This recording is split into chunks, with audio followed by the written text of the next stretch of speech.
অসুবিধার মধ্যে পড়ছে, সে যে ধর্মের লোকই হোক না কেন, মানুষ তো সৃষ্টি করেছেন আল্লাহ, ঠিক না? ঠিক বলেন। মানুষ সৃষ্টি করেছেন কে? আল্লাহ। সবকিছু সৃষ্টি করেছেন মাওলা। তো আপনি যদি আরেকটা যে কোনো ধর্মের মানুষ হোক, তার বিপদের সময় যদি আপনি তার পাশে থাকেন, তাহলে এটার জন্য আল্লাহর পক্ষ থেকে আপনি জাযায়ে খায়ের পাবেন, উত্তম প্রতিদান পাবেন, ঠিক না? ঠিক বলেন। যে কোনো একটা হিন্দু ভাইও যদি অসুবিধার মধ্যে পড়ে গেছে, বিপদের মধ্যে পড়ে গেছে, আপনি যদি তার পাশে থাকেন, তার দুঃসময়ে যদি আপনি তাকে সহযোগিতার হাত বাড়িয়ে দেন, তো সেও তো একটা মানুষ, তাকেও যিনি লালন পালন করেন তিনি হচ্ছেন আল্লাহ। ওই আল্লাহ খুশি হয়ে যাবে, ওই আল্লাহ আপনার জন্য প্রতিদান বরাদ্দ রাখবে। সুবহানাল্লাহ বলে।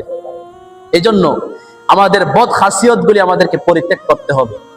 মানুষ বিপদে পড়লে তাকে বিপদের মধ্যে আরো বিপদে ফেলে দেওয়া, এরকম মন মানসিকতা আমাদের ভিতর থেকে সম্পূর্ণভাবে টোটালি ডিলিট করতে হবে এবং মানুষদেরকে সহযোগিতা, সহমর্মিতার হাত বাড়িয়ে দিতে হবে। মানুষের প্রতি সহনশীল হতে হবে। মানুষের প্রতি সহমর্মিতার যে একটা মন মানসিকতা, এই মন মানসিকতা আমাদের ভিতরে তৈরি করতে হবে। মানুষের প্রতি আমাদেরকে সহনশীল হতে হবে। একজন মানুষ আপনাকে কিছু বলছে, বাস আপনি হাত গুটিয়ে ফেললেন তাকে মারার জন্য, এরকম করা যাবে না। এই স্বভাব মুসলমানদের না। এটা অন্য ধর্মের হতে পারে, অন্য মানুষের হতে পারে, কিন্তু মুসলমানে তো উগ্র হতে পারে না। কিন্তু আমরা তাই হচ্ছে। মুসলমানরা হবে সহনশীল। আপনাকে একজন কিছু বলছে, আপনি ধৈর্য ধরবেন।